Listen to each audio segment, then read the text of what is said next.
तो इसलिए उन्होंने बहुत परेशान करने की, मानसिक तौर से परेशान करने के लिए मुझे चाय में, पानी में स्ट्रेस की दवाई देने लग गए।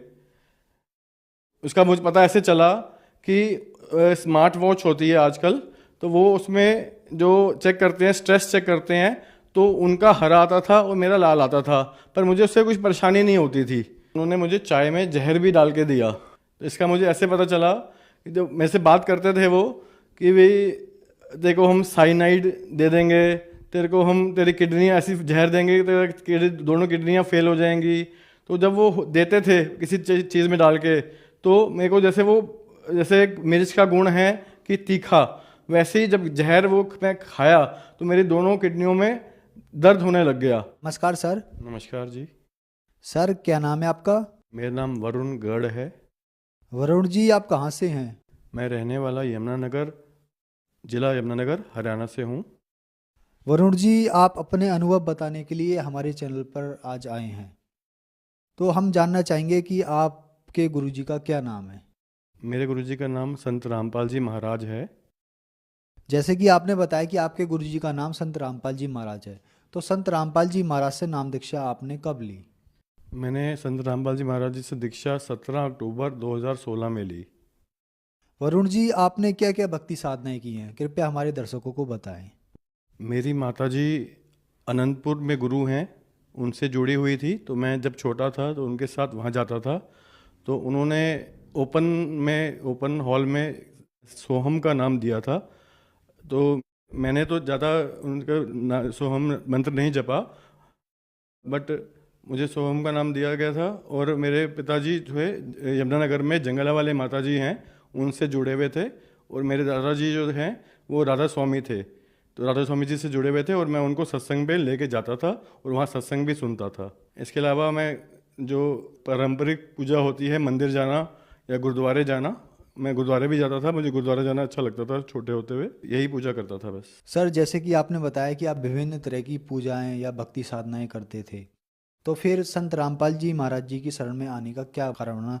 आपको क्यों लगा कि अब गुरु बनाना चाहिए? भक्ति तो आप कर ही रहे थे। जैसे मेरे दादाजी ने नाम दीक्षा ले रखी थी, मेरी मम्मी ने ले रखी थी, मेरे पिताजी ने ले रखी थी, तो मेरा भी मन था कि मैं गुरु बनाऊं। पर किसको बनाऊं मुझे थोड़ा समझ नहीं आ रहा था, मैं किसको गुरु बनाऊं। तो पहले मैं राधा स्वामी जी की तरफ भी जा रहा था। मैंने 2 सत्संग भी सुने उनके, क्योंकि 3 सत्संग सुनने होते हैं तब जाके उनकी नाम दीक्षा मिलती है। तो मैं 2 सत्संग भी सुन चुका था, क्योंकि मेरे दादाजी राधा स्वामी से जुड़े हुए थे, तो मैं भी उस तरफ जा रहा था। मगर मेरे मामा जी 30 साल से अनंतपुर वाले गुरुजी से जुड़े हुए थे, पर टीवी पर संत रामपाल जी महाराज जी का सत्संग सुनते थे। तो मुझे कहते थे कि संत रामपाल जी महाराज जी की पुस्तक थी ज्ञान गंगा, वो लेके आई हो, क्योंकि वो सत्संग सुनते थे। तो मुझे कहते थे तू वहाँ से लेके आई हो, मुझे दी हो। पर मैं किसी कारणवश नहीं ला पाया। पर उसके बाद मेरा ट्रांसफ़र दिल्ली हो गया और मैं मामा जी के घर रहने लगा। तो वो मुझे कहते थे कि मुझे हिसार बरवाला लेके चल। ये 2014 की बात है। तो मैं उनके साथ रहता था, तो शर्मा शर्मी में मैं कहा चलो जी ले चलते हैं आपको। तो उनको मैं कार में बरवाला लेके गया। तो वहाँ उन्होंने नाम दीक्षा ली। जो 30 साल से अनंतपुर से जुड़े हुए थे, उन्होंने उसी दिन वहाँ जाके वो छोड़ दिया और संत रामपाल जी महाराज जी से नाम दीक्षा ली। फिर 2016 में मैं उनका सत्संग सुन रहा था, संत रामपाल जी महाराज जी का सत्संग मैंने देखा, संत रामपाल जी महाराज जी का, जिसमें गुरु नानक देव जी का प्रकरण चल रहा था। और 2016 अक्टूबर में मैंने उनसे नाम दीक्षा ले ली, संत रामपाल जी महाराज जी से। सर, जैसे कि आपने बताया कि आपने संत रामपाल जी महाराज के ज्ञान को सुन के संत रामपाल जी महाराज से नाम दीक्षा ले ली, क्या आपको कोई लाभ भी मिले संत रामपाल जी महाराज जी से नाम दीक्षा लेने के बाद? मुझे और मेरे परिवार वालों को बहुत लाभ मिले हैं। सबसे पहले लाभ तो मैं कहूँगा कि मैं यहाँ खड़ा हूँ, जिंदा खड़ा हूँ, इंटरव्यू दे रहा हूँ आपके सामने, तो वो भी संत रामपाल जी महाराज की वजह से है, नहीं तो मैं आज जिंदा ना होता। जो मेरे कॉम्पिटिटर्स थे वो मेरे से आगे निकलना चाहते थे, तो इसलिए मुझे वो अपने रास्ते से हटाना चाहते थे। तो इसलिए उन्होंने बहुत परेशान करने की, मानसिक तौर से परेशान करने के लिए मुझे चाय में, पानी में स्ट्रेस की दवाई देने लग गए। उसका मुझे पता ऐसे चला कि स्मार्ट वॉच होती है आजकल, तो वो उसमें जो चेक करते हैं, स्ट्रेस चेक करते हैं, तो उनका हरा आता था और मेरा लाल आता था, पर मुझे उससे कुछ परेशानी नहीं होती थी। उन्होंने मुझे चाय में जहर भी डाल के दिया। तो इसका मुझे ऐसे पता चला कि जब मेरे से बात करते थे वो कि भाई देखो हम साइनाइड दे देंगे तेरे को, हम तेरी किडनी ऐसी जहर देंगे तेरे दोनों किडनियाँ फेल हो जाएंगी। तो जब वो देते थे किसी चीज़ में डाल के, तो मेरे को जैसे मिर्च का गुण है कि तीखा, वैसे ही जब जहर वो मैं खाया तो मेरी दोनों किडनियों में दर्द होने लग गया। तो उसके बाद मैंने गुरुजी से प्रार्थना करी कि गुरुजी आप ही मुझे बचा सकते हैं, और मैं जो गुरुजी नाम दीक्षा दी है, जो उन्होंने मंत्र दिया, मैं वो मंत्र जाप करने लगा और वो कुछ ही पल में मेरा दर्द ठीक हो गया। इसके अलावा मेरा भाई जिसको जॉन्डिस हो गया था, मेरे पास रिपोर्ट भी है। जॉन्डिस उसका इतना बढ़ गया था कि जो डॉक्टर चड्डा हैं यमुनानगर में, उन्होंने उसको चंडीगढ़ रेफ़र कर दिया था कि चंडीगढ़ जाकर पीजीआई में दिखाइए आप। जॉन्डिस में ब्लूबिन होता है, वो 26 पहुंच गया था, जो नॉर्मली 0.1 to 1 होना चाहिए, जिससे उनके लीवर और किडनियों पे भी इफ़ेक्ट आ जाता और वो फेल हो सकते थे। इसलिए उन्होंने इलाज करने से मना कर दिया और उनको पीजीआई ले जाने के लिए बोला। तब हम घबरा गए और संत रामपाल जी महाराज जी से प्रार्थना लगाई। प्रार्थना का आदेश आया कि भगवान भली करेंगे। उसके बाद एक डॉक्टर मिला जो घर आके ही इलाज करने लग गया, और घर आके उनको जो ग्लूकोज चढ़ाया और दवाई लगाई, जिनसे मेरा भाई एक 15-20 दिन में ठीक हो गया और कोई प्रॉब्लम नहीं हुई। संत रामपाल जी महाराज जी की कृपा से वो बिल्कुल ठीक है। मेरी मदर इन लॉ को भी जो है बैकबोन में टीबी की शिकायत हो गई थी। तो यहाँ तक कि मैंने जो मेरा एक दोस्त है उसकी मम्मी को भी ये शिकायत टीबी की प्रॉब्लम थी, और उन्होंने ऑपरेशन भी कराया था, फिर भी उनकी रीढ़ की हड्डी जो बैकबोन है वो गल गई और वो मृत्यु को प्राप्त हो गई। तो हम भी बहुत डर गए थे, मगर उन्होंने संत रामपाल जी महाराज जी से दीक्षा ली और वो बिल्कुल ठीक हैं आज के समय में। मैं ऑफिस में पार्टीज़ में जाता था, तो पार्टी में जो ड्रिंक करते हैं थोड़ी बहुत, मैं वो ड्रिंक भी करता था, पर गुरुजी से नाम दीक्षा लेने के बाद वो मैंने बिल्कुल छोड़ दी थी। यहाँ आके वो हमें दिखा कि ऐसा भी हो सकता है, भगवान ऐसा भी कर सकता है। भगवान जो अंधे को आंख भी दे सकता है, कोढ़ियन को काया भी दे सकता है, भगवान के गुण हैं और ये कर सकता है भगवान। तो ये यहाँ पर आकर जो भक्ति है, सही भक्ति करने से थ्योरी और प्रैक्टिकल दोनों सेम हो गए। सर आपने कही सही भक्ति करने से थ्योरी और प्रैक्टिकल सेम हो गए। सही भक्ति विधि से आपका क्या तात्पर्य है? सही भक्ति विधि जो वेदों में लिखी है, 5 यज्ञ बताए गए हैं, ज्ञान यज्ञ, प्रणाम यज्ञ, हवन यज्ञ, धर्म यज्ञ और ध्यान यज्ञ। ये 5 यज्ञ और मंत्र जाप जो पूर्ण परमात्मा का होना चाहिए, वो मंत्र जाप करने से और 5 यज्ञ करने से हमें भक्ति का फल मिलता है। सर क्या काम करते हैं आप?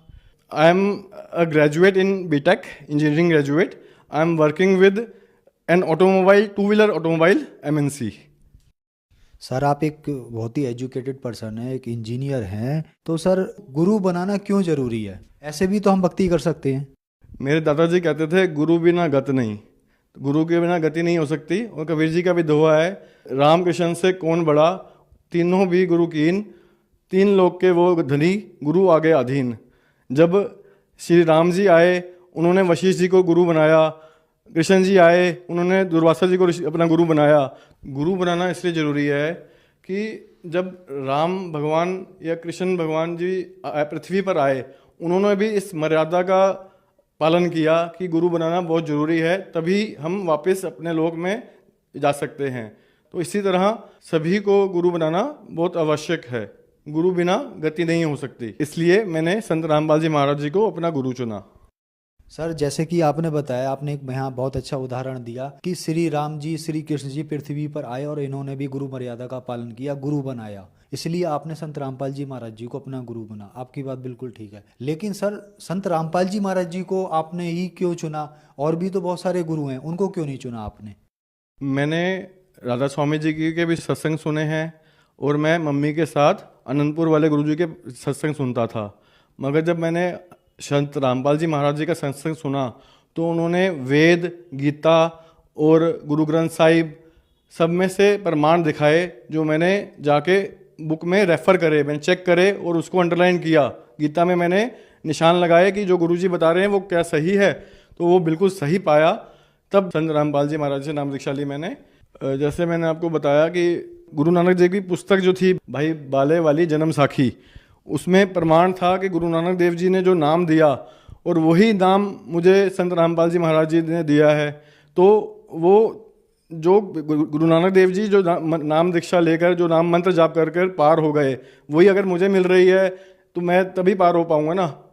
सर जैसे कि आपने बताया कि संत रामपाल जी महाराज ने गीता में, वेदों में से या और भी पुस्तकें आपने बताई, ग्रंथ बताए, तो क्या और गुरु सदग्रंथों में से नहीं बताते या संत रामपाल जी महाराज जी बताते हैं? नहीं, जो ग्रंथों का ज्ञान है वो और कोई नहीं बताता, सिर्फ संत रामपाल जी महाराज ही बताते हैं। और कबीर जी का भी दोहा है कि सदगुरु के लक्षण कहूँ मधुरे बैन विनोद, 4 वेद 6 शास्त्र वो कहे 18 बोध। सिर्फ सदगुरु ही 4 वेदों का, 6 शास्त्रों का और 18 बोध का ज्ञान देता है, उसको खोल के दिखाता है कि क्या लिखा है उसमें, और वो सिर्फ संत रामपाल जी महाराज पे ही खरी उतरती है। सर संत रामपाल जी महाराज से नाम दीक्षा लेने के बाद आपको बहुत लाभ मिले। आपने गुरु परंपरा के बारे में भी बताया और भी बहुत कुछ बताया। तो जो श्रद्धालु आज आपको टीवी पर देख रहे हैं और वो भी संत रामपाल जी महाराज से लाभ लेना चाहते हैं, तो उनको क्या करना होगा? आप अपने मोबाइल में संत रामपाल जी महाराज ऐप डाउनलोड कर सकते हैं प्ले स्टोर से। उसमें आप सत्संग भी सुन सकते हैं और बुक भी पढ़ सकते हैं। आपको अगर बुक पढ़नी है तो वहाँ पे फ्री में बुक ऑर्डर करने का भी ऑप्शन है। टीवी पर सत्संग आता है और नीचे पीली पट्टी चलती है, इसमें मोबाइल नंबर लिखा रहता है। आप उस नंबर पे कॉल कर कर अपने नज़दीकी नामदान केंद्र का एड्रेस ले सकते हैं और वहाँ जाके नाम दीक्षा ले सकते हैं संत रामपाल जी महाराज जी से। वरुण जी, हमारे चैनल पर अपने अनुभव बताने के लिए आपका बहुत बहुत धन्यवाद। सत साहिब।